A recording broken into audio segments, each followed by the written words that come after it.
Kami mulai. Bismillahirrahmanirrahim. Assalamualaikum warahmatullahi wabarakatuh.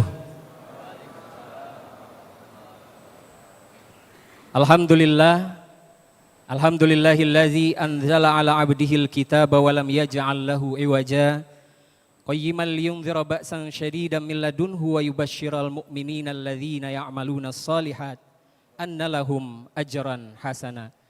Asyhadu an la ilaha illallah wahdahu la syarikalah wa asyhadu anna sayyidana Muhammadan abduhu wa rasuluhu la nabiyya ba'dah. Allahumma salli wa sallim ala nabiyina maulana Muhammadin wa ala alihi wa sahbihi ajma'in, amma ba'd. Jamaah Masjid Baitut Thalibin yang selalu berharap ridho dari Allahur Rahman, Al-Quran telah menjadi pedoman sebagai satu mukjizat yang menerangi jalan kehidupan.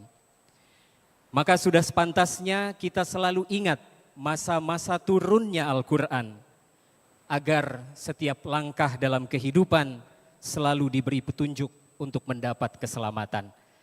Puji serta syukur mari kita panjatkan kehadirat Allah Subhanahu wa Ta'ala atas segala limpahan rahmat yang telah kita dapatkan, sehingga pada hari yang baik ini kita bisa berkumpul di masjid yang kita cintai dalam rangka peringatan Nuzulul Quran bersama 3 menteri dengan tema Al-Quran dan pembentukan karakter unggul bangsa. Salawat teriring salam mari kita curahkan kepada junjungan alam Nabi Muhammad sallallahu alaihi wasallam. Yang terhormat Bapak Menteri Pendidikan Dasar dan Menengah, Bapak Profesor Dr. Abdul Mu'ti MED, Bapak Menteri Pendidikan Tinggi Sains dan Teknologi, Profesor Brian Yuliarto PhD, dan Bapak Menteri Kebudayaan, Bapak Dr. Fadlizon atau yang mewakili, serta Syekhuna Syekh Abdullah dan Syekh Maisro Al-Galal El-Bawab dari Darul Ifta Mesir. Yang kami hormati jajaran pimpinan di lingkungan Kementerian Pendidikan Dasar dan Menengah, Kementerian Pendidikan Tinggi Sains dan Teknologi, dan Kementerian Kebudayaan. Hadirin jamaah Masjid Baitut Thalibin, Sohib MBT yang dirahmati dan dicintai Allah. Sebelum kita menyelami makna-makna terindah dari peristiwa Nuzulul Quran melalui tausiah dari para guru-guru kita yang sama-sama kita cintai, mari kita terlebih dahulu memulai acara ini dengan lafal basmalah. Bismillahirrahmanirrahim.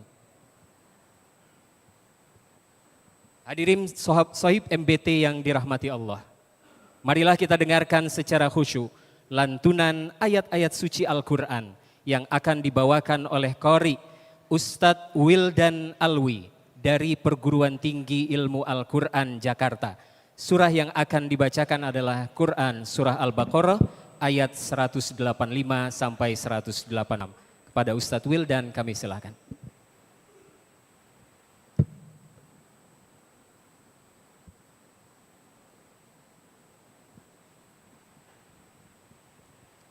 Assalamualaikum warahmatullahi wabarakatuh.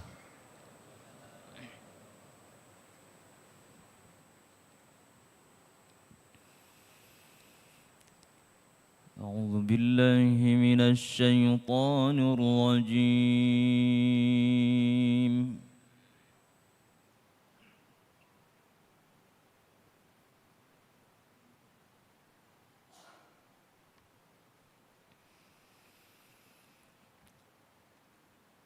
Bismillahirrahmanirrahim.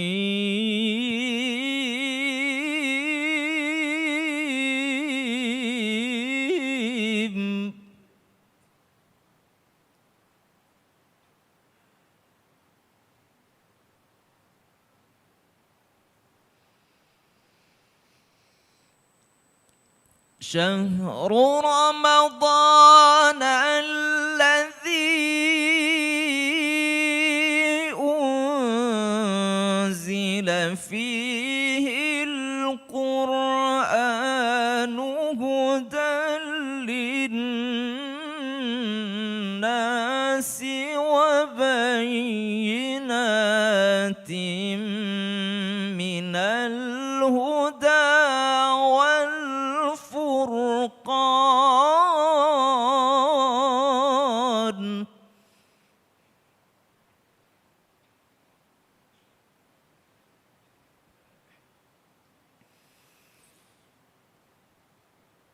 فمن شهد منكم الشهر فليصم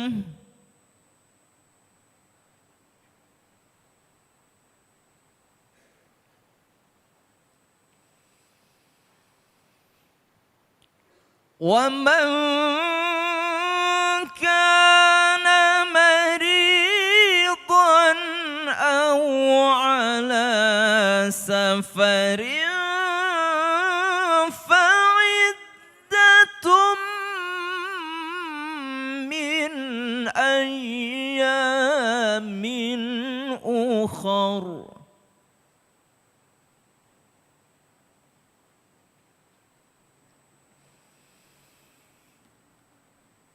يريد الله بكم اليسر ولا يريد بكم العسر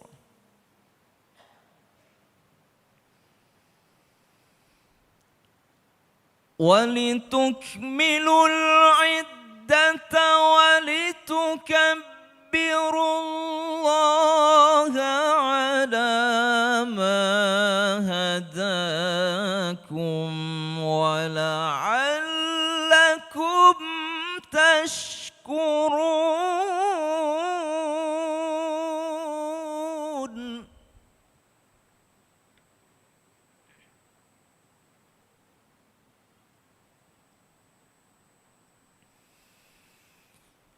وإذا سألك عبادي عني فإني قريب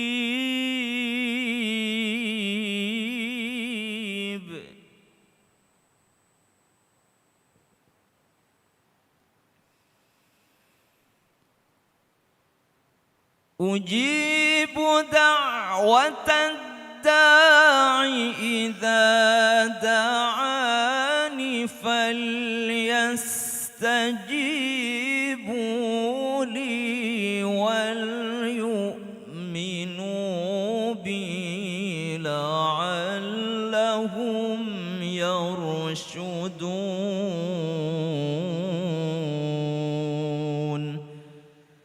صدق الله العظيم. Assalamualaikum warahmatullahi wabarakatuh.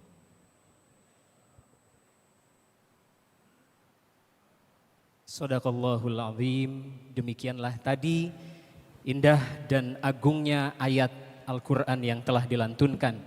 Dan ini sekali lagi membuktikan bahwa sesungguhnya walau kita manusia dan jin berkumpul untuk membuat yang serupa dengan Al-Quran, maka kita tidak akan dapat membuat yang serupa dengannya sekalipun kita saling membantu satu dengan yang lainnya. Insya Allah yang membacakan dan yang mendengarkan senantiasa mendapatkan rahmat dari Allah Subhanahu wa Ta'ala dalam kehidupan kita dunia dan akhirat. Amin ya Rabbal Alamin. Hadirin yang dirahmati Allah, alhamdulillah hari ini kita mendapatkan keberkahan karena ada 3.000 Al-Quran yang akan dibagikan kepada Kementerian Kebudayaan, Kementerian Pendidikan Tinggi Sains dan Teknologi, dan Kementerian Pendidikan Dasar dan Menengah. Sebelum penyerahan Al-Quran secara simbolis dari Sinarmas kepada 3 kementerian, kami mohon dengan hormat Bapak Dr. Saleh Hussein sebagai perwakilan dari Sinarmas untuk menyampaikan sambutan. Kami silakan.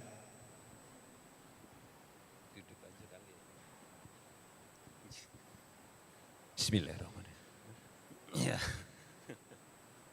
Bismillahirrahmanirrahim. Assalamualaikum warahmatullahi wabarakatuh. Syukur alhamdulillah pada siang hari ini kami diberi kesempatan untuk bisa bersama-sama dalam rangka memperingati Nuzul Quran, dan kami dari Sinarmas, izin Pak Menteri Pendidikan Pak Mufti, Pak Brian, kami dari Sinarmas, saya selaku Ketua Umum Yayasan Muslim Sinarmas, memang di dalam selama bulan suci Ramadan ini kami selalu mulai sejak tahun 2008 sampai saat ini selalu mewakafkan Al-Quran, dan syukur alhamdulillah pada sampai hari ini sudah sekitar 1.300.000 mushaf Al-Quran yang kami sebarkan ke berbagai tempat. Nah, tentu seperti semalam kami bersama Pak Menteri Agama juga melakukan wakaf di Masjid Istiqlal, dan sebelumnya juga di tempat-tempat yang lainnya.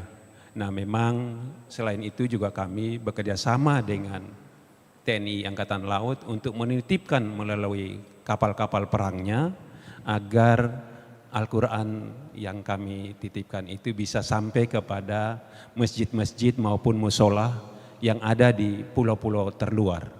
Karena itu sulit dijangkau memang, maka itu kami bekerja sama dengan TNI Angkatan Laut untuk dapat menitipkan. Nah, memang salah satu kegiatan kami ini adalah kita tahu bahwa ya dari jumlah umat muslim yang ada di tanah air ya hampir 60-65% masih buta Al-Quran, belum bisa mengaji. Maka itu di Al-Quran tersebut ini juga dilengkapi dengan terjemahan sehingga dapat maknai dan dimengerti oleh yang membacanya. Dan perlu kami tambahkan juga, memang kami memproduksi kertas Al-Quran, dan kertas Al-Quran ini memang spesial. Kalau kita misalnya ke Masjidil Haram atau Nabawi kan sering dititipkan untuk beli Al-Quran. Ya, kalau mau dibilangin agak sedikit itu, kertasnya syukur alhamdulillah datangnya dari kita, dari Indonesia. Termasuk juga negara-negara Timur Tengah lainnya. Jadi kertasnya memang spesial yang khusus untuk kertas Al-Quran. Saya kira itu dari kami, dan ini memang sengaja kami titipkan nanti lewat 3 kementerian ini. Mungkin nanti dapat didistribusikan ke masjid atau musola atau di tempat-tempat yang memang membutuhkan. Saya kira itu dari kami, dan sekali lagi terima kasih. Wassalamualaikum warahmatullahi wabarakatuh. Waalaikumsalam warahmatullahi wabarakatuh. Kami mohon berkenan perwakilan dari Kementerian Pendidikan Dasar dan Menengah dan Kementerian Pendidikan Tinggi, Sains dan Teknologi untuk menerima secara simbolis Al-Quran yang diserahkan langsung oleh Bapak Dr. Saleh Hussein. Dari Kementerian Pendidikan Dasar dan Menengah akan diwakili oleh Ketua DKM yang menjabat sebagai staf ahli Menteri Bidang Manajemen Talenta, Bapak Mariman Darto. Dan dari Dikti langsung diterima oleh Prof. Brian. Baik, selanjutnya dari Kementerian Pendidikan Dasar dan Menengah yang akan diwakili oleh Ketua DKM Masjid Baitut Tholibin, Bapak Mariman Darto.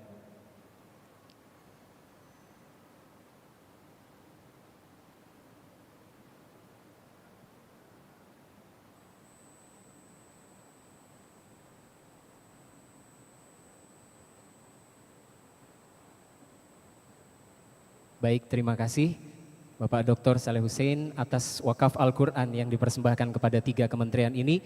Semoga mushaf ini bisa dibaca dan bisa bermanfaat untuk pegawai kementerian, 3 kementerian, di Kementerian Pendidikan Dasar dan Menengah, Kementerian Pendidikan Tinggi, Sains dan Teknologi, dan Kementerian Kebudayaan. Hadirin yang dicintai Allah, seandainya pohon-pohon di bumi menjadi pena dan lautan menjadi tinta, ditambahkan kepadanya 7 lautan lagi setelah keringnya, niscaya tidak akan habis-habisnya dituliskan kalimat-kalimat Allah. Kali ini kita akan merenungi kalimat-kalimat Allah dalam sebuah tausiah pembuka yang akan disampaikan oleh Bapak Menteri Pendidikan Tinggi, Sains dan Teknologi, Profesor Brian Yuliarto PhD. Masa jahiliyah hilang dengan turunnya Al-Quran. Inilah tausiah dari Prof. Brian.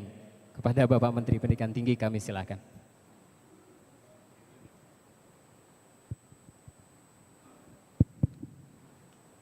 Baik, yang saya hormati Pak Mendikdasmen, sekaligus guru saya, Pak Muti, yang saya hormati Pak Wamendikdasmen, dan para pejabat tinggi lainnya, dan tentunya para hadirin sekalian yang hadir di masjid ini, juga Pak Saleh Husin dari Sinarmas. Alhamdulillah kita baru saja mendapatkan sebuah keberkahan, dibagi Al-Quran 3.000, semoga menambah kedekatan kita dengan Al-Quran, sehingga menambah juga kelembutan hati kita.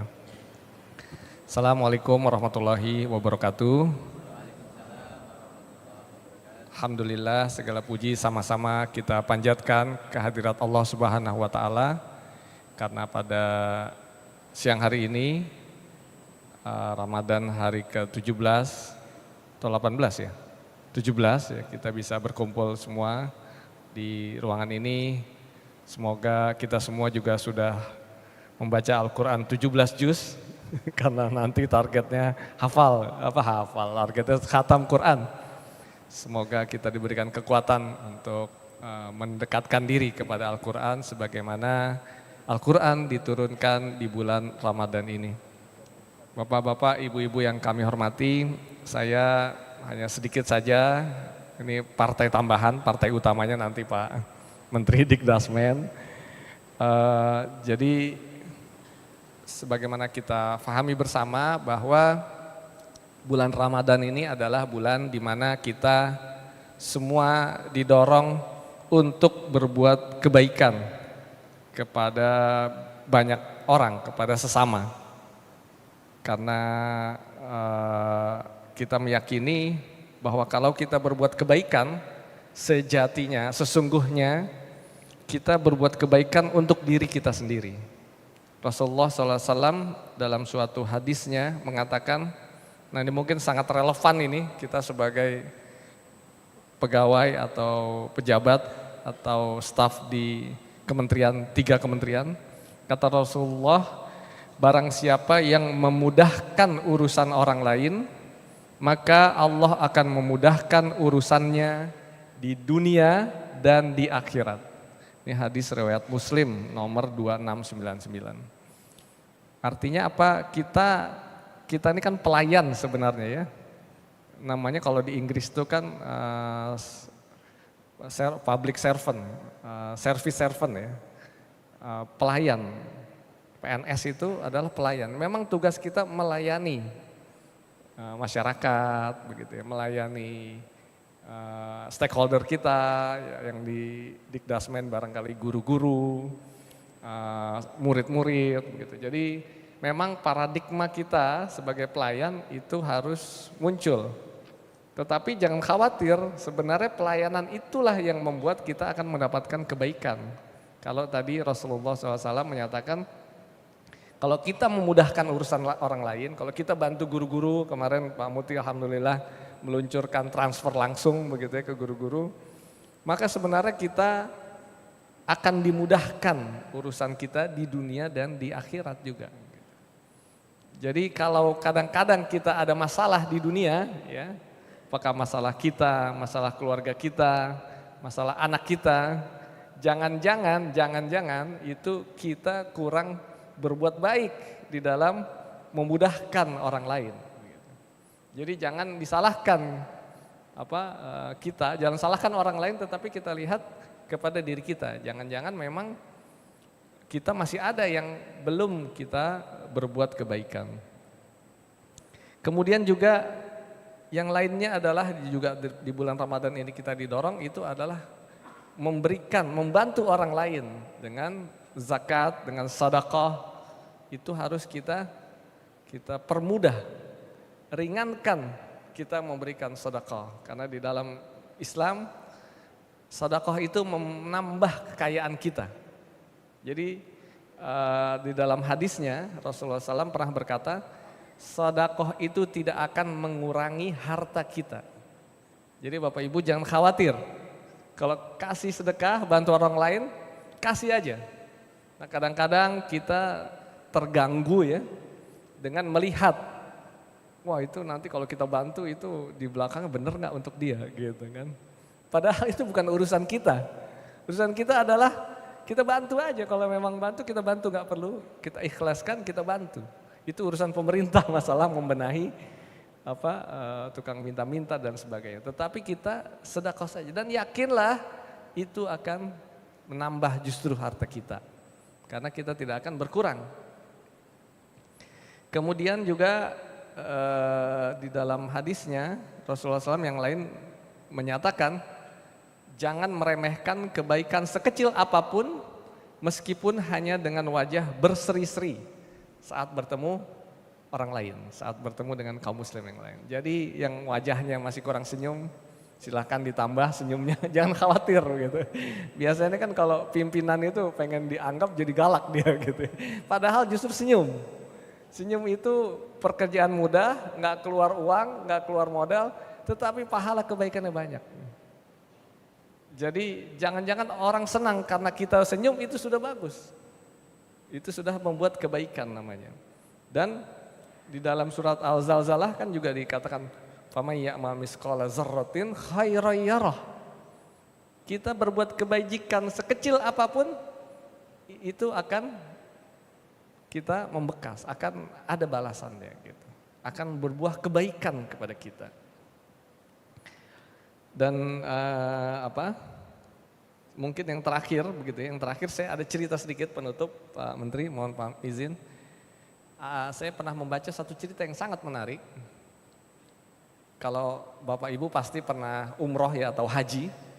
Di sana itu ada ATM, kalau kita ngambil duit, kita uang realnya habis, kita bawa kartu ATM Mandiri, kita pengen ngambil uang. Salah satu ATM itu namanya Ar-Rajhi Bank. Rajhi Bank ya.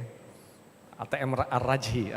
Rajhi Bank itu, Bank Rajhi, itu yang punya itu namanya adalah Sulaiman Ar-Rajhi. Dia pengusaha kaya. Dulunya dia ini orang miskin. Jadi ketika dia miskin, makanya setiap tahun dia selalu punya kebiasaan mengunjungi guru-gurunya. Nah, jadi memang guru itu luar biasa Bapak Ibu sekalian. Kita nih kalau yang jadi guru itu amalannya tidak ada putus.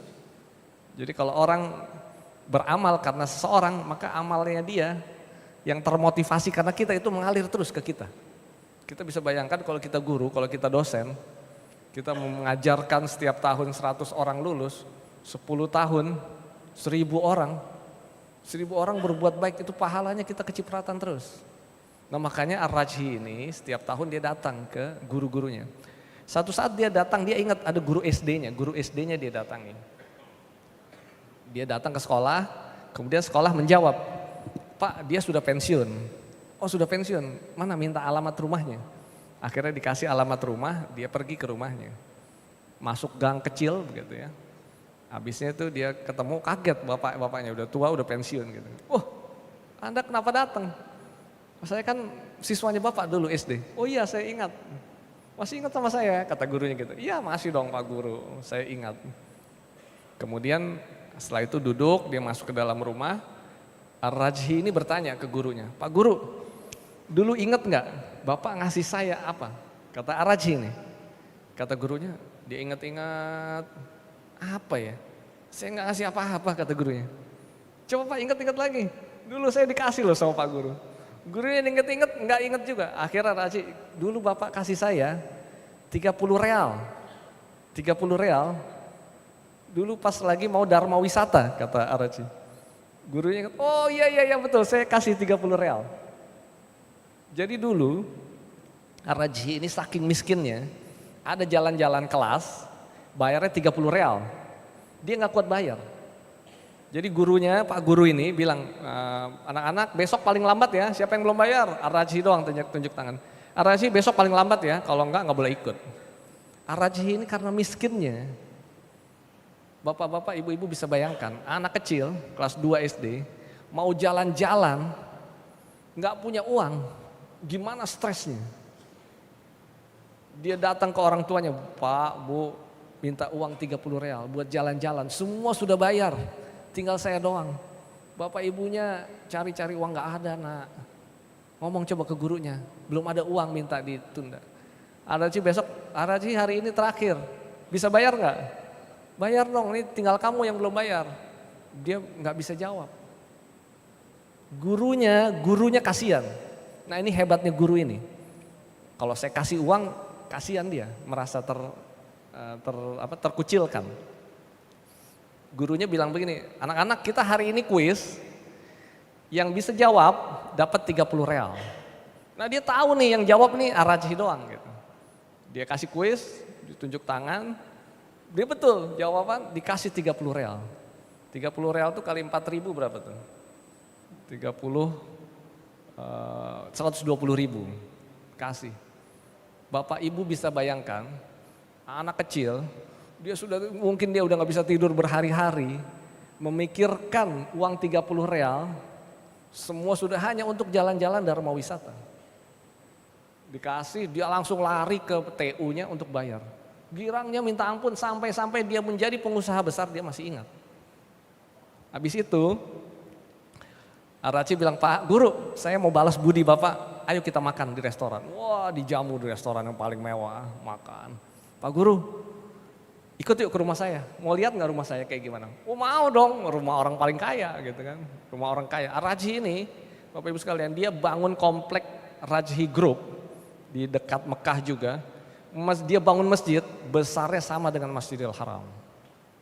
Saking besarnya perusahaan dia. Jadi ini bukan pengusaha kaleng-kaleng gitu. Dia undang itu gurunya ke rumahnya.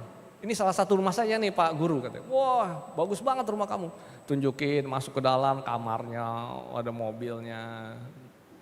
Habis keluar, Pak Guru, rumah ini saya kasihkan ke Bapak Guru. Dia keluar, kalau orang Arab kan orang kaya rumahnya banyak gitu. Ini satu aja dikasih. Bapak saya kasih rumah, semua isinya dipakai, listrik macam-macam gak usah bayar. Pakai, silahkan pakai. Besok anak Bapak Ibu, anak Pak Guru kalau ada yang belum kerja atau mau pindah kerja datang ke tempat saya. Yang saya mau ceritakan sebenarnya adalah bagaimana seorang guru itu berbuat baik, ikhlas betul dia.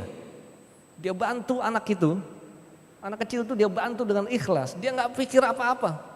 Dia ikhlas, hasilnya dia baru terima bertahun-tahun sampai dia sendiri sudah lupa. Jadi Bapak Ibu sekalian, jangan kita hitungan kalau mau berbuat baik.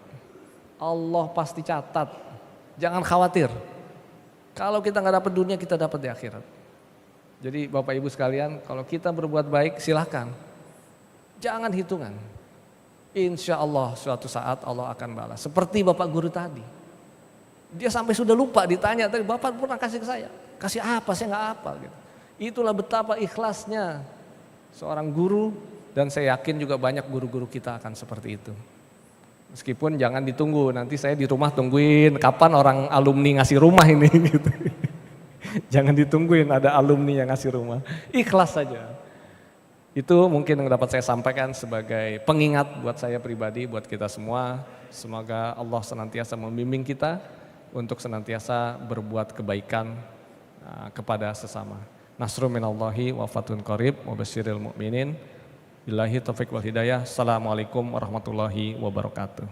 Waalaikumsalam warahmatullahi wabarakatuh. Masya Allah yang diceritakan oleh Bapak Menteri Pendidikan Tinggi, Sains dan Teknologi. Mudah-mudahan kita terinspirasi untuk mulai membagi kebaikan sekecil apapun kebaikan itu. Dan salah satu kebaikan yang bisa jamaah juga lakukan adalah di Masjid Baitul Thalibin saat ini sudah memiliki unit pengumpul zakat. Kebaikan-kebaikan yang tadi disampaikan oleh Bapak Menteri bisa disalurkan melalui UPZ Kemendikdasmen, di mana insya Allah akan didistribusikan kepada ar-rajhi muda yang ada di Indonesia, insya Allah. Amin, amin ya Allah ya Rabbal Alamin. Semoga kita bisa mengambil hikmah dari tausiah yang disampaikan Bapak Menteri tadi. Hadirin yang dirahmati Allah, Rasulullah Sallallahu Alaihi Wasallam pernah bersabda, sebaik-baik kamu adalah yang mempelajari Al-Quran dan mengajarkannya. Hadis riwayat Bukhari. Dan kini tiba saatnya kita mendengarkan ceramah Nuzulul Quran dengan tema Al-Quran dan pembentukan karakter unggul bangsa dari beliau yang telah mempelajari dan mengajarkan Al-Quran kepada banyak murid-murid beliau. Siapa lagi kalau bukan Bapak Profesor Abdul Mukti. Baca Al-Quran tak pernah lelah. Kita dengarkan ceramah Menteri Pendidikan Dasar dan Menengah. Kepada Bapak Menteri kami silakan.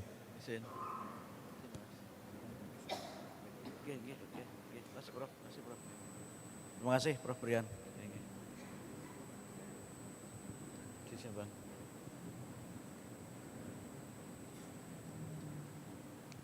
Assalamualaikum warahmatullahi wabarakatuh. Alhamdulillah alladzi anzalal Qur'an wa lam yaj'al lahu iwaja.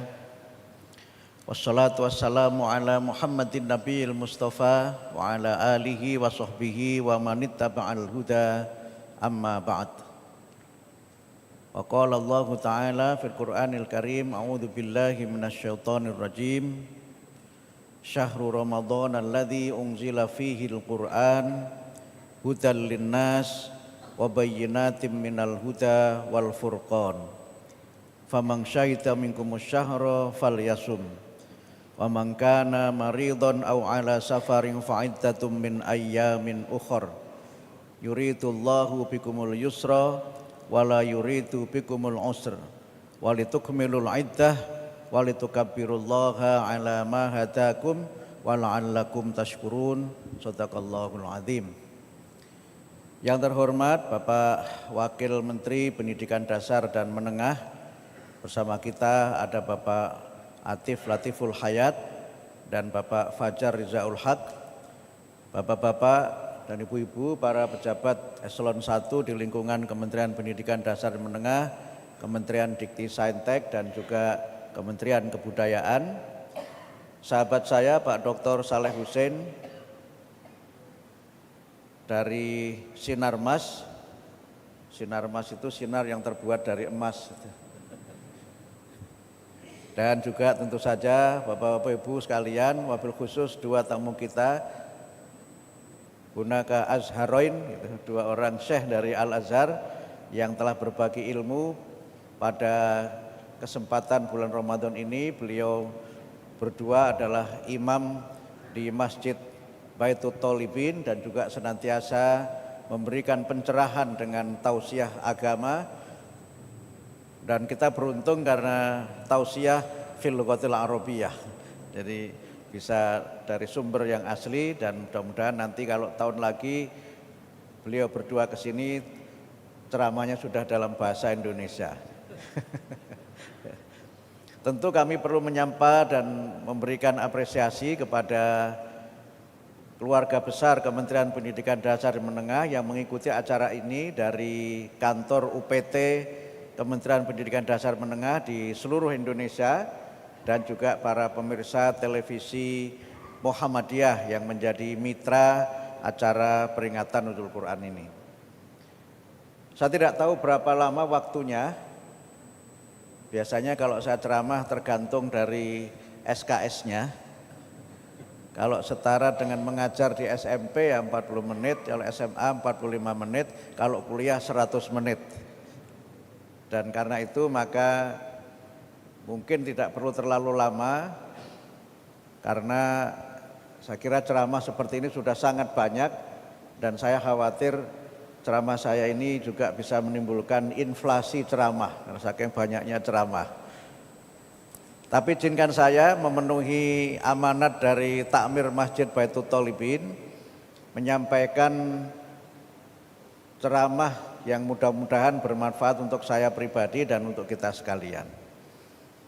Bapak Ibu yang kami hormati, kalau kita membaca Al-Quran dan kita juga membaca sejarah Al-Quran, kita mendapatkan penjelasan bahwa Al-Quran itu pertama kali diturunkan pada bulan Ramadan yang kalau dihitung dalam kalender Masehi itu pada bulan Agustus tahun 610 Masehi. Rasulullah menerima wahyu pertama kali pada bulan Ramadan dan waktu itu beliau ada di Gua Hira. Saya membayangkan dulu sebelum saya ke Jabal Rahmah itu, ke Jabal, ya di situ ada gua di mana Rasulullah menerima wahyu. Saya bayangkan gua itu adalah seperti gua di Indonesia yang gelap, angker dan serem gitu. Ternyata itu hanya dua bongkah batu besar di kanan kiri, kemudian di atasnya itu ada batu besar lagi yang menutupi. Itu hanya sekitar 2 meter, tidak lebar-lebar amat, dan itu sekarang sebagian jamaah haji dan umroh kadang-kadang masuk kemudian membuat tulisan-tulisan grafiti di situ, dan itu bawahnya itu langsung jurang. Jadi bisa kita bayangkan bagaimana Rasulullah itu memang pada waktu itu berusaha mencari ketenangan hidup, dan kemudian Allah memberikan wahyu Al-Quran melalui malaikat Jibril pada saat beliau sedang bertahanus di Gua Hira itu. Kalau kita mencoba memahami maknanya, nuzul Quran itu ada 3 proses atau bisa 4 proses. Yang pertama adalah turunnya Al-Quran dari Sidratul Muntaha ke langit dunia. Min Sidratul Muntaha ila sama'id dunya, itu Quran turun secara sekaligus. Yang kedua adalah minas sama'id dunya ila Muhammad sallallahu alaihi wasallam. Dari langit dunia kepada Nabi Muhammad sallallahu alaihi wasallam, itu yang disampaikan secara berangsur-angsur oleh malaikat Jibril kepada Rasulullah. Prosesnya tidak turun secara sekaligus, berangsur-angsur selama sekitar 23 tahun. 13 tahun ketika beliau berada di Mekah dan 10 tahun ketika beliau berada di Madinah. Yang turun pertama adalah surat Al-Alaq, itu surat yang ke-96 dalam urutan 114 surat Al-Quran, dan yang turun hanya 5 ayat dalam surat Al-Alaq dari 19 ayat dalam surat Al-Alaq itu.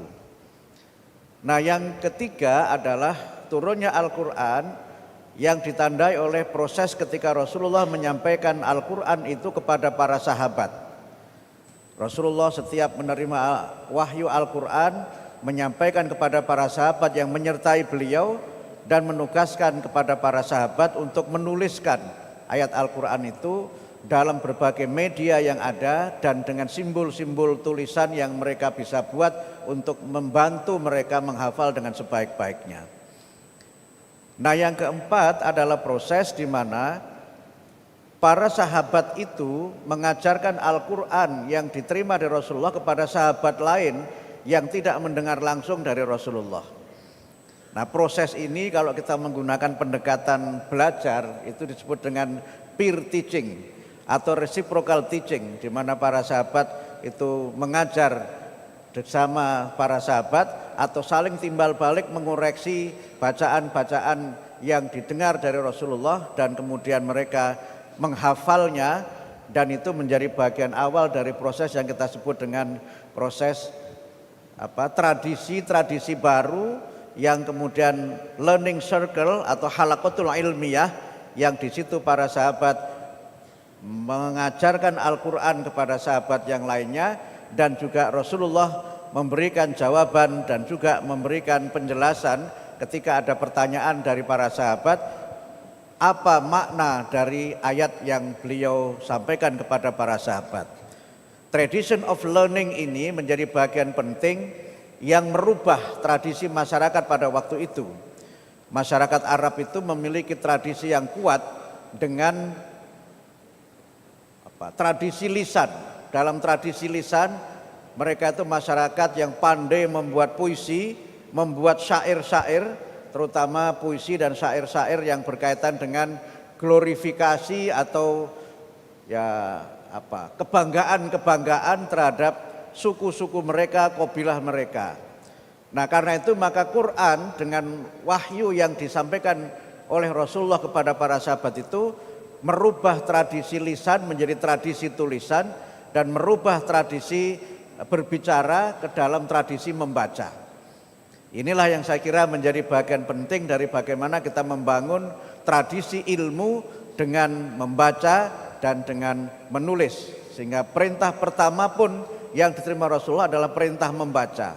Iqra' bismi rabbik alladzi khalaq, ila akhir ayat yang kelima itu. Nah, sekarang ketika Quran itu sudah kita punya seperti sekarang ini, saya melihat ada 4 kecenderungan yang berkembang di masyarakat. Yang pertama adalah spiritualisasi Al-Quran, di mana umat Islam ini membaca Al-Quran terus menerus. Tujuan utamanya adalah untuk beribadah dan untuk mendapatkan pahala. Memang kalau kita baca beberapa takrif atau definisi Al-Quran dari para ahli tafsir, memang disebutkan membaca Al-Quran itu adalah untuk ibadah. Al-muta'abbadu bitilawatih. Membacanya merupakan ibadah. Walaupun tidak mengerti artinya, membaca itu merupakan ibadah. Apalagi di bulan Ramadan ini, banyak di antara kita ini yang memiliki semangat tadarus Al-Quran yang sangat tinggi, membaca dengan penuh semangat. Mungkin ada target dalam 1 bulan ini khatam 30 juz. Nanti dapat hadiah Quran dari Sinar Mas. Atau ada punya target hafal juz 30 misalnya, dan sebagainya. Sekarang ini mulai muncul tradisi menghafal tuh. Ramadan ini banyak pesantren tahfidz Al-Quran, yang banyak masyarakat yang menggunakan kesempatan Ramadan ini untuk menghafal Al-Quran. Itu sebuah tradisi yang saya menyebutnya dengan spiritualisasi Al-Quran. Nah, yang kedua itu mistifikasi Al-Quran. Al-Quran itu dianggap sebagai kitab yang sakral, sacred book, dan punya magical power, punya kekuatan magis. Yang tadi disampaikan oleh MC, memang Quran itu merupakan mukjizat, tapi mukjizatnya bukan pada magical powernya, tapi pada keasliannya, otentisitasnya itu. Karena Quran menyebutkan inna nahnu nazzalna dzikra wa inna lahu lahafidun. Saya banyak punya kawan yang menjadi pendeta, romo dan sebagainya. Saya tanya di antara mereka, adakah di antara bapak ibu sekalian yang hafal Injil, hafal Bible? Ternyata enggak ada yang hafal. Nah, di kita umat Islam ini berjuta-juta umat itu hafal Al-Quran. Malah kalau ada yang bacaannya keliru pun bisa diketahui oleh jamaahnya. Jadi misalnya imamnya bacaannya keliru, itu jamaahnya bisa mengoreksi bacaan itu. Kemarin saya dapat kiriman video lucu. Ada anak kecil gitu belajar jadi imam membaca surat An-Naba. Itu amma yatasaalun anin naba'il azim. Imamnya itu 2 anak kecil perempuan, yang satu hafal betul. Nah, begitu membaca dikoreksi bacaannya salah, terus saja salah gitu. Tapi ini namanya anak-anak lagi belajar ya. Nah, mistifikasi Al-Quran itu sebagian itu juga dipahami dari hadis-hadis Nabi. Terutama misalnya kalau kita baca di dalam Sahih Muslim itu ada bagian fadhailul Quran, fadilah atau keutamaan Al-Quran. Yang di situ dijelaskan bagaimana ketika membaca Al-Quran itu banyak peristiwa yang seperti keajaiban. Misalnya di dalam Sahih Muslim itu dijelaskan ketika seorang sahabat sedang naik kuda, kemudian kudanya tidak bisa dikendalikan.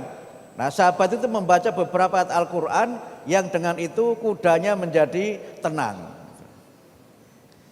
Waktu kita baca hadis yang lain, satu saat ada seorang perempuan gitu, dalam sebuah pengajian, dalam sebuah taklim, ada seorang perempuan yang menawarkan diri untuk dinikah oleh Nabi. Nah, tapi Nabi menjawab, saya tidak berminat menikah lagi. Seandainya yang ditawari saya mungkin kira-kira gimana Pak Atib? Ya kapan lagi.com kira-kira begitu kan gitu. Tapi mendengar Nabi tidak mau menikah itu, sahabat ini langsung menawarkan diri. Nabi, kalau Nabi tidak mau, saya saja. Ini nampaknya sahabat ini sudah kebelet. Nah, Tapi kemudian Nabi menyampaikan kepada sahabat itu, kalau kamu menikah, beri dia mas kawin, beri dia cincin emas. Wah, saya tidak punya Nabi. Kalau begitu kamu beri dia cincin perak, tidak punya juga Nabi. Kalau begitu kamu beri dia pakaian, saya tidak punya juga Nabi. Pakaian yang saya punya, yang saya pakai ini saja, tidak punya pakaian yang lain. Ini sahabat ini benar-benar nekat, ini bonek ini. Mau nikah nggak punya modal apa-apa. Kemudian Nabi bertanya, apa ayat Al-Quran yang Anda hafal? Kemudian sahabat itu membaca beberapa ayat Al-Quran, dan ketika sahabat itu membaca ayat Al-Quran itu, Rasulullah bersabda, kamu nikahi dia dengan mas kawin hafalan Al-Quran. Wah, ini saya kira akan banyak peminatnya itu kalau nanti kita terapkan di masjid ini. Apalagi ayatnya qul huwallahu ahad, itu banyak lagi itu kan. Sehingga ada joke kan, ada joke yang berkembang sekian tahun yang lalu, ada seorang pemimpin pesantren itu mencari menantu yang diharapkan dapat melanjutkan pesantrennya. Ada datang seorang anak muda, datang mau melamar anaknya sang kiai, kemudian ditanya, kamu hafal surat apa? Saya hafal surat An-Nasr Kiai. Karena itu dia ditanya, nama kamu siapa? Nasir gitu. Oh, kalau kamu namanya Nasir, silahkan kamu baca surat An-Nasr. Nah, hafal dia. Datang yang kedua, kamu namanya siapa? Namanya saya Kausar. Ya sudah, kamu baca surat Al-Kautsar, inna a'toina kal kautsar.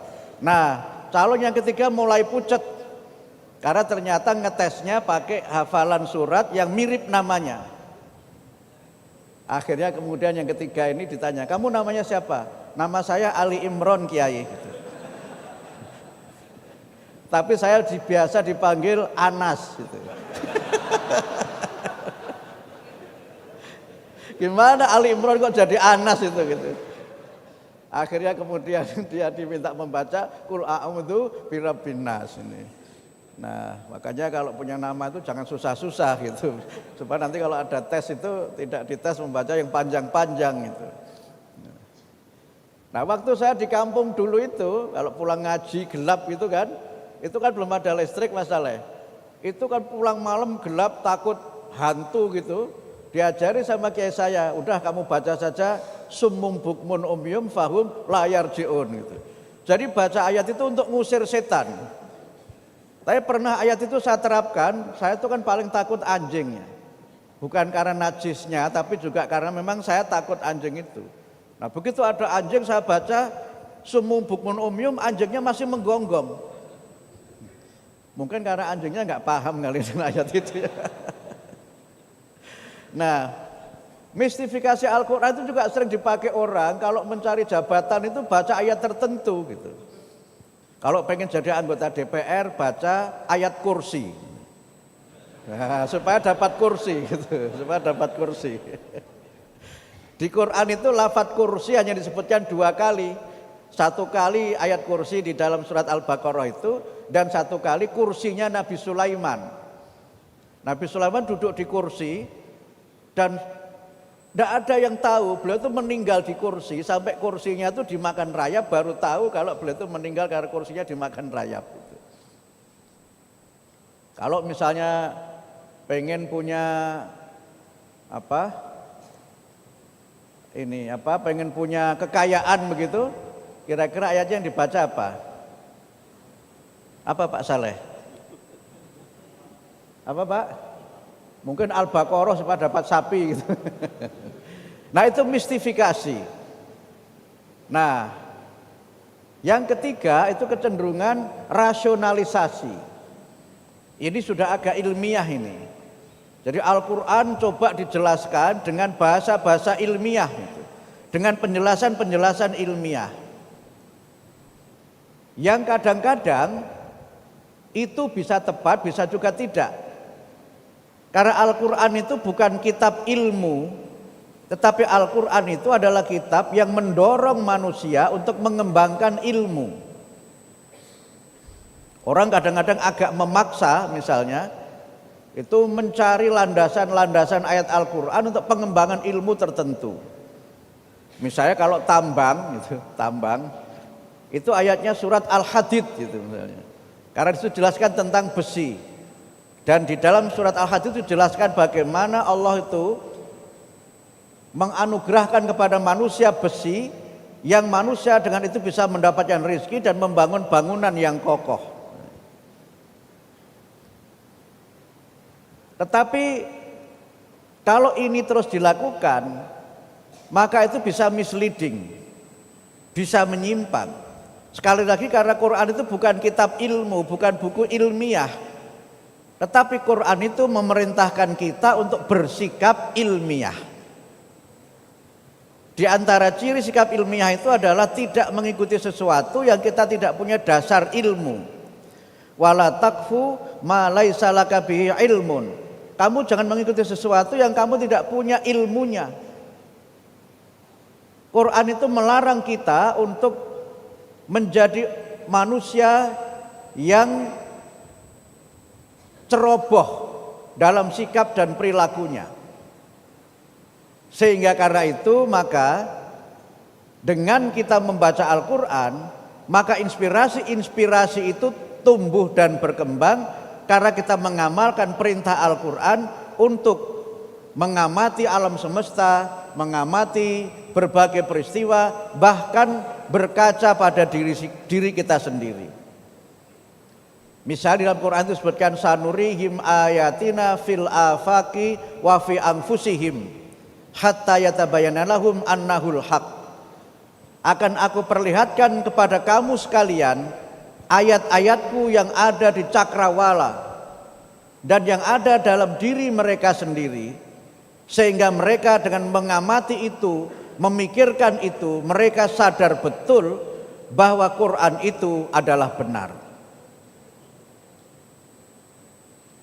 Kalau Ramadan ini biasanya kita sering menerima kiriman video yang isinya itu kan, bagaimana struktur tubuh dalam diri kita ini, bagaimana sistem tubuh kita ini bekerja dengan luar biasa itu, dan berbagai penjelasan yang lain. Jadi dari Al-Quran kepada realitas kemudian kita kembangkan menjadi ilmu pengetahuan. Nah, kecenderungan yang keempat itu adalah saintifikasi Al-Quran. Mungkin Bapak Ibu sempat membaca misalnya bukunya atau videonya Harun Yahya yang banyak berkembang. Itu kan saintifikasi Al-Quran, nanti dicari-cari. Yang itu ujung-ujungnya kalau itu dilakukan maka tidak ada penjelasannya di Quran. Tapi penjelasan itu dapat kita temukan dari kita mengkaji apa yang diperintahkan oleh Al-Quran. Misalnya begini, Quran itu menjelaskan tanda-tanda kekuasaan Allah itu adalah Allah menciptakan langit dan bumi dan menjadikan manusia berbeda-beda bahasa dan berbeda-beda warna kulit. Wa min ayatihi khalqus samawati wal ar wa ikhtilafu alsinatikum wa alwanikum. Inna fi dzalika laayatil lil alimin. Di antara tanda kekuasaan Allah itu adalah Allah menciptakan langit dan bumi dan menjadikan kamu sekalian itu berbeda-beda, ikhtilafu alsinatikum, berbeda-beda bahasa, wa alwanikum, dan berbeda-beda warna kulit. Quran juga menjelaskan itu saja, dan itu semua adalah bukti kemahakuasaan Allah, ayat-ayat Allah. Nah, sekarang kita lihat di ruangan ini, kita ini kan berasal dari suku yang berbeda-beda, dengan bahasa yang berbeda-beda. Syekh kita ini huma minal Misr wa huma yatakallamani bil lughatil arabiyyah. Dua-duanya berbicara dalam bahasa Arab, dan kita tahu wa huma Arabi, dua-duanya orang Arab. Pak Atib ini min Sunda. Min Sunda itu bahasa Arabnya tidak ada, karena Sunda jangan diarabkan. Nah, kalau Mas Mariman huwa min Jawil Wusto, dari Jawa Tengah. Nah, dia pakai bahasa Jawa. Pak Kepala Badan Bahasa dari Purbalingga, Jawa tapi Jawa ngapak. Nyong durung madang ki, nyong kencot. Kita tahu manusia beda-beda bahasa karena Allah menciptakannya. Manusia kemudian mengembangkan berbagai macam ilmu terkait dengan bahasa. Mulai dari sosiolinguistik, mulai dari psikolinguistik, mulai dari mempelajari bagaimana manusia itu berbahasa, language development, perkembangan berbahasa, dan berbagai macam ilmu yang itu kalau kita cari di Qur'annya tidak ada. Psikolinguistik tidak ada, sosiolinguistik juga tidak ada.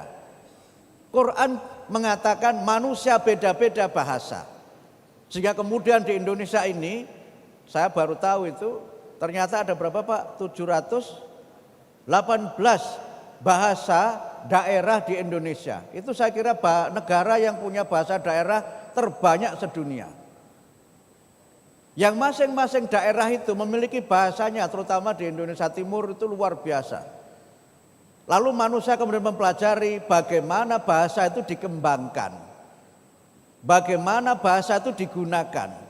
Orang kemudian mempelajari bahasa lisan, bahasa tulisan dan seterusnya. Yang itu kalau dicari di Quran tidak ada. Tetapi Quran cuma memberikan kepada kita isyarat bahwa manusia itu beda-beda bahasa, kamu pelajari bahasa itu. Manusia itu beda warna kulit. Orang kemudian lewat antropologi dan ilmu-ilmu geografi mempelajari perbedaan-perbedaan warna kulit, dan warna kulit hubungannya dengan suku, hubungannya dengan budaya dan seterusnya. Ada yang kulit putih, kalau kulit putih itu biasanya Eropa gitu. Walaupun kata orang sebenarnya tidak putih kulitnya, yang lebih tepatnya itu bule katanya begitu. Nggak tahu sejak kapan bule disebut putih gitu. Kulit hitam disebutnya negro gitu kan. Dan kita bisa menerka, kalau orang itu kulit hitam, asalnya dari mana bisa kita menerka. Kalau kita di Indonesia ada yang rambutnya keriting, kulitnya hitam tebal, oh itu Papua, itu Melanesia, tapi Indonesia juga. Yang itu semua disebutkan di dalam Al-Quran agar manusia itu mengembangkan berbagai macam ilmu yang merupakan pengamalan dari Al-Quran.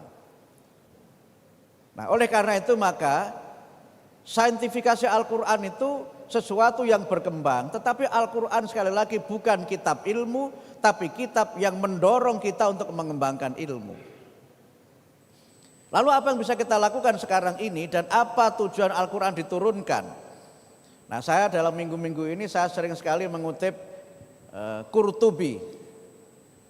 Qurtubi itu diantara kitab yang saya baca itu selain At-Tafsir itu, Jami' li Ahkamil Quran.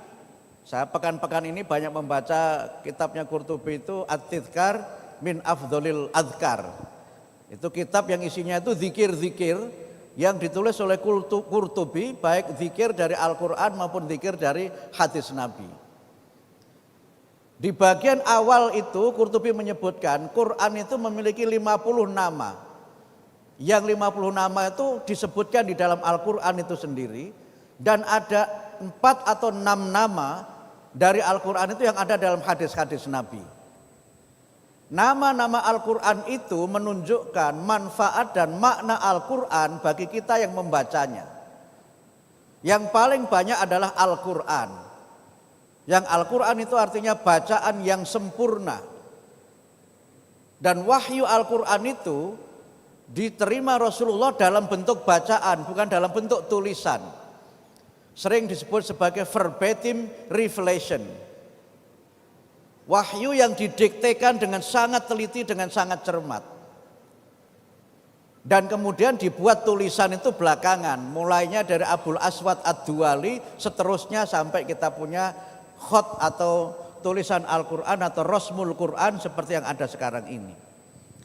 Yang kalau kita baca kemudian Quran sebagai hudan, sebagai Quran, Quran sebagai kitab. Alkitab itu artinya wahyu yang dibukukan. Sehingga Al-Quran itu bacaan yang khusus memang merujuk pada nama Al-Quran. Yang Alkitab itu tidak hanya Al-Quran saja. Taurat, Injil, Zabur disebut juga Alkitab. Dan itu semua berisi wahyu.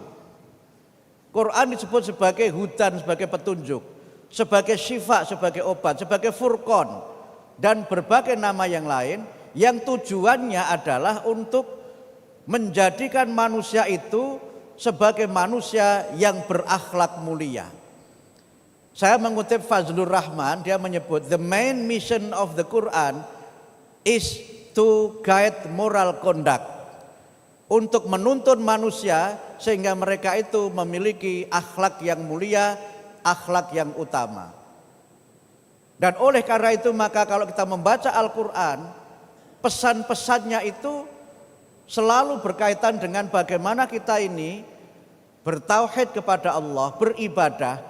Tapi juga yang banyak kita temukan adalah bagaimana kita ini berperilaku yang mulia dalam kehidupan kita sehari-hari kepada Allah, kepada manusia, dan juga kepada alam semesta.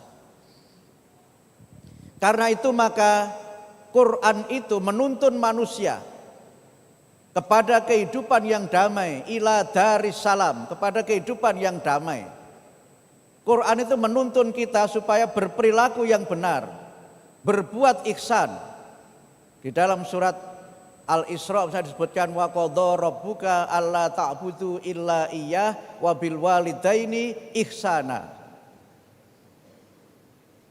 Kalau kita baca di dalam surah Luqman, kita menemukan bagaimana Luqman itu mendidik anaknya untuk senantiasa menunaikan sholat. Ya bunayya aqimis sholah wa'mur bil ma'rufi wanha 'anil munkar wasbir 'ala ma asabak inna dzalika min azmil umur. Wahai anakku, tunaikanlah sholat, berbuat ma'ruf, perintahkan yang ma'ruf, mencegah yang mungkar, dan bersabarlah atas musibah yang menimpa kamu. Dan itu semuanya adalah urusan yang tidak mudah untuk kita menunaikannya. Kita harus punya azam yang kuat untuk bisa menjadi orang yang melaksanakan itu semua. Disebutkan wala tusair khaddaka linnas wala tamshi fil ardi maroha. Jangan kamu membusungkan dadamu di hadapan manusia dan jangan berjalan di muka bumi dengan cara yang sombong. Kemudian dijelaskan lagi agar senantiasa bertutur kata yang baik, bertutur kata yang mulia. Jangan bertutur kata yang jelek seperti keledai. Inna angkarol aswati la sautul hamir. Suara yang paling jelek itu suaranya keledai. Ada yang bisa memberikan contoh?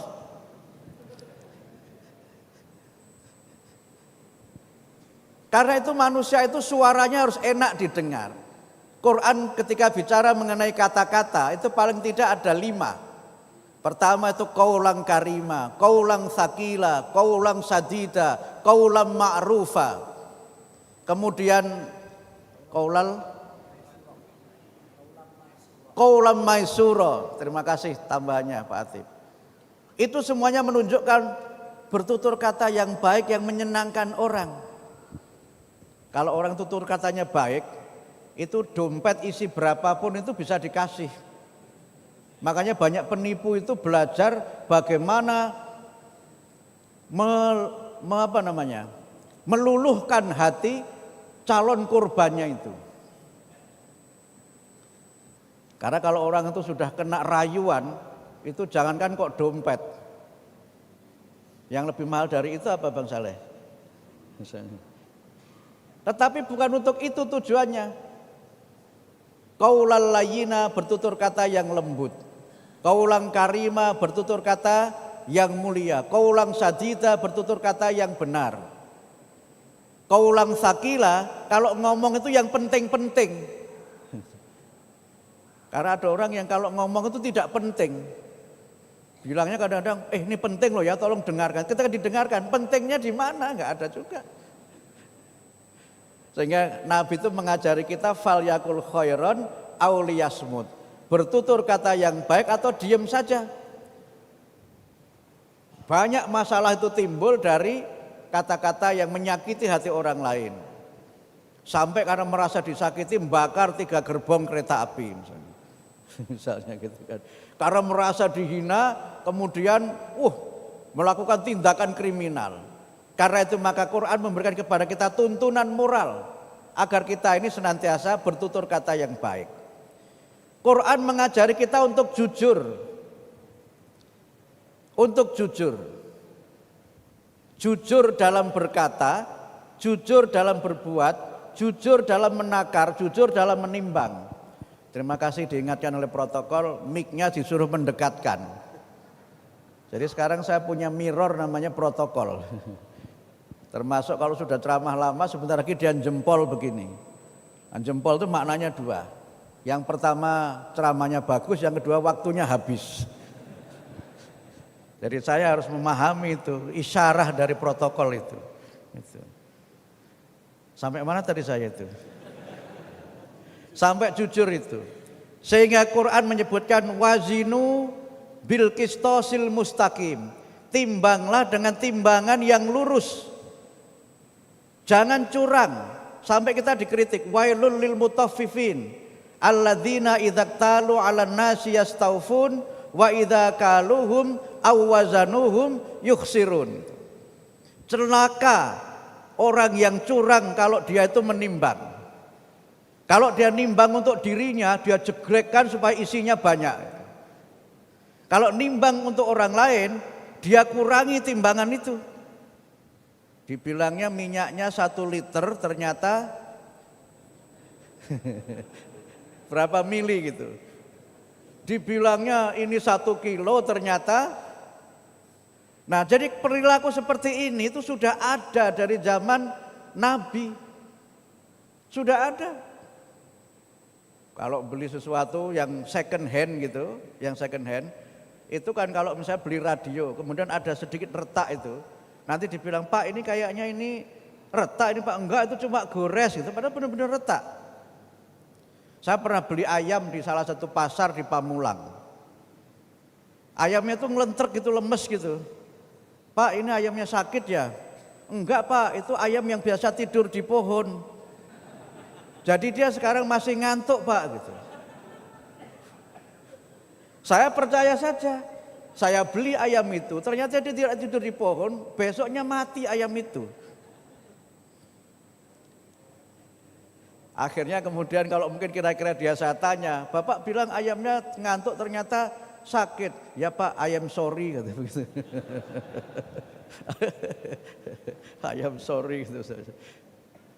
Karena itu maka menutup ceramah saya ini, kalau saya baca Muhammad Mustafa Azami, Studies in the Early Hadith Literature, dia menyebut Quran itu diturunkan dalam masyarakat Arab yang memang dia itu selain tadi dia punya tradisi lisan, tapi juga masyarakat Arab itu masyarakat yang punya budaya-budaya yang disebut dengan jahiliyah. Jahiliyah itu setelah saya kaji berbagai referensi, itu artinya bukan orang yang bodoh dalam pengertian tidak berilmu, tetapi orang yang bodoh secara moralitas. Jadi moral illiteracy itu yang dominan. Di dalam buku itu Muhammad Mustafa Azami menyebut orang-orang Arab itu punya suku-suku tertentu, itu punya tradisi membaca dan menulis. Bahkan laki-laki dan perempuan itu diajari membaca dan menulis. Mereka punya tulisan tentang puisi-puisi, prosa mengenai nenek moyangnya, peristiwa-peristiwa sejarah, perjanjian antar suku, dan surat menyurat. Jadi mereka itu bisa menulis.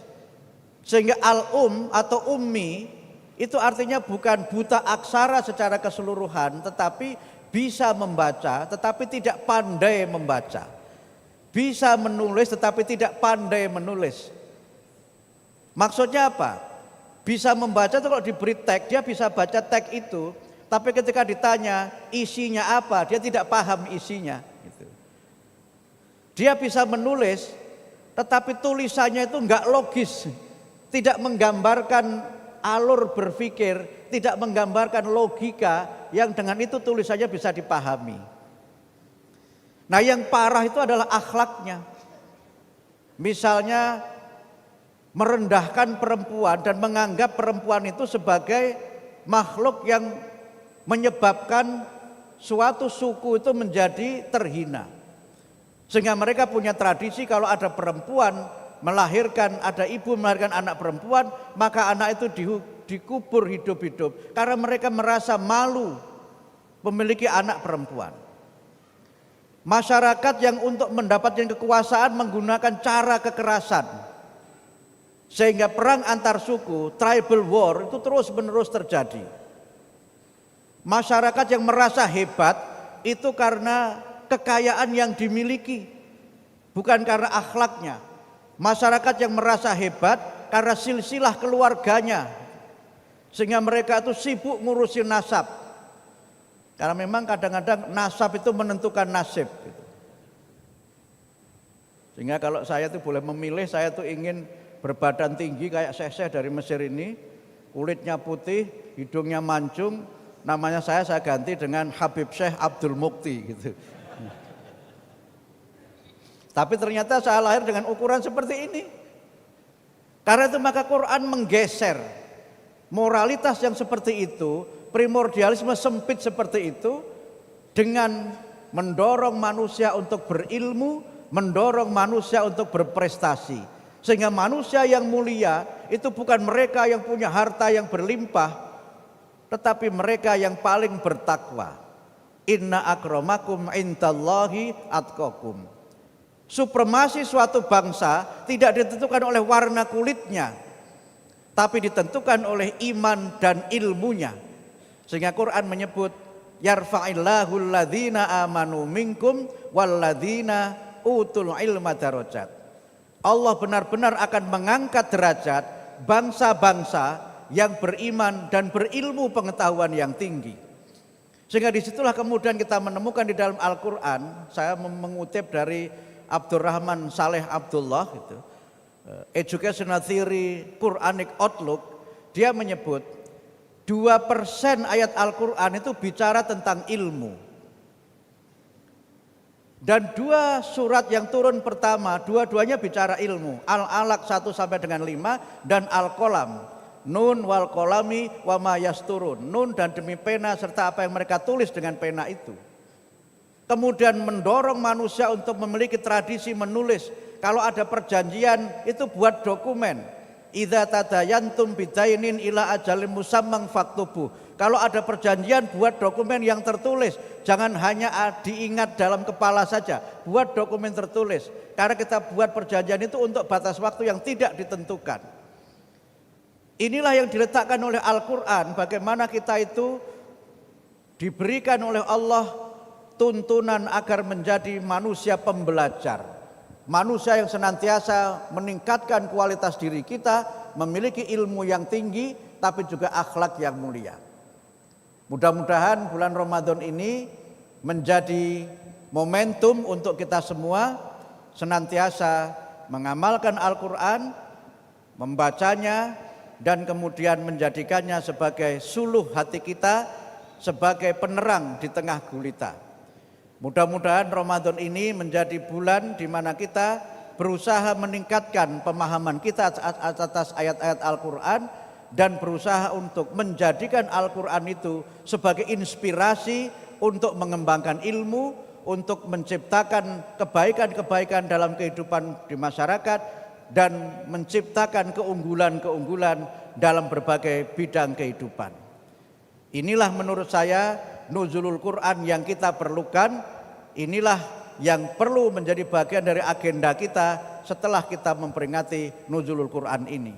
Kita jadikan Quran sebagai agent of change, sebagai agen perubahan, dan kita jadikan Quran sebagai foundation to build a great civilization, fondasi untuk membangun peradaban yang hebat.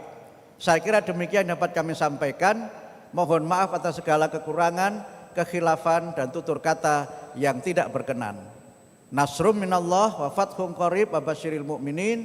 Wassalamualaikum warahmatullahi wabarakatuh. Waalaikumsalam warahmatullahi wabarakatuh. Barakallahu fikum Bapak Menteri Pendidikan Dasar dan Menengah.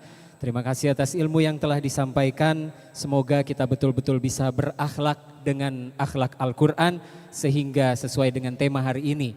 Dengan Al-Quran kita bisa membentuk karakter unggul bangsa. Demikianlah rangkaian acara peringatan Nuzul Quran 1446 Hijriah. Saya Salahuddin Alayubi dan seluruh panitia yang bertugas mohon maaf jika ada kekurangan selama penyelenggaraan acara. Kami tutup dengan pantun Lembah Anai indah menakjubkan, minum sirup saat azan berkumandang. Telah kita maknai nuzulul Al-Quran, semoga hati semakin lapang. Billahi fi sabilil haq fastabiqil khairat. Wassalamualaikum warahmatullahi wabarakatuh.